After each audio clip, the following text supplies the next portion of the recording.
I'll just do this real quick because this was something I wanted to show you guys because obviously this, you know,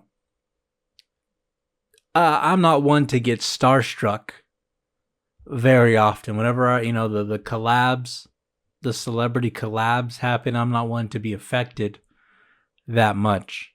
But I saw this and I was just, this is just true art. Here we go. Check it out. Jelly Roll puts Pat McAfee through the table at WrestleMania. Jelly Roll is here. The man also McAfee's in trouble. Jelly Roll on the Spanish announce table. Jelly Roll, an elbow, driving Pat McAfee halfway to hell. So that is entertainment.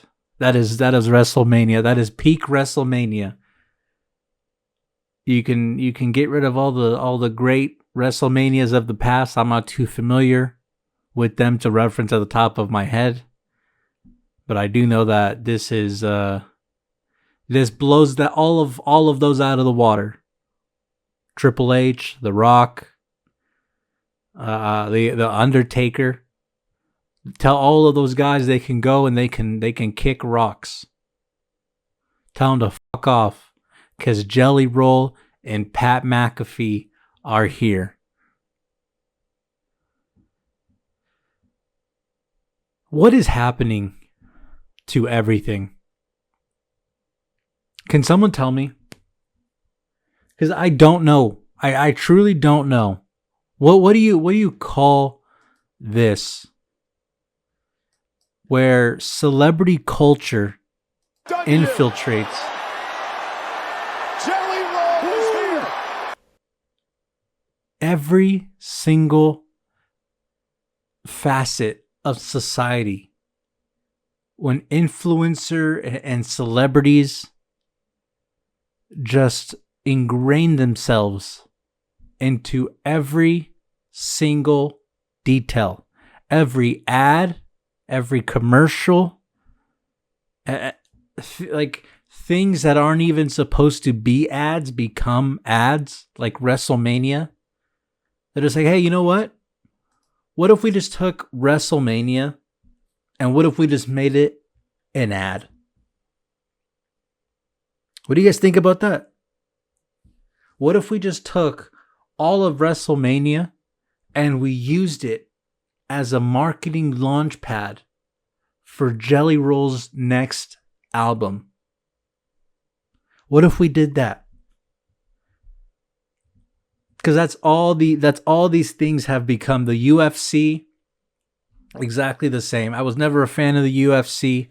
I can understand and appreciate, how they essentially kill each other in a cage, and the talent and the flexibility and the mental toughness. I can appreciate all of that aspect, but I never really understood it. But I guess my point is that the celebrity culture infiltrating the WWE, the UFC, the NFL, really any sports organization, its celebrities have infiltrated, and it is driving me up a wall. It is driving me up a wall because, see, old heads like myself, unks, I'm an unk, we remember when it was kind of really frowned upon for celebrities to be in commercials. It was bad for their career for a celebrity to be in a commercial. It was seen as like, all right, you're in a commercial because you cannot get work. Again, I'm old. I'm an old head. I understand it's no longer like this. Right? Pat McAfee, he's slinging Adderall and pocket pussies on his show. Dave Portnoy is shilling gambling ads every 30 seconds. I am aware that it is no longer like this. But there was a time when celebrities or actors, when being in a commercial was frowned upon. And somewhere along the way, that got lost and it flipped on itself. Where it was like, actually, if you're not in every single commercial, you're not successful. If you're not Kevin Hart selling Chase bank accounts, slinging Nike shoes, if you're not one of the Kelseys slinging Pfizer, if you're not doing this, you are not succeeding. Somewhere along the line, it became that. And then after that, it became, all right, now we got to get you at every event. Now we got to get you in front of every single camera. And it just keeps going. It just keeps going.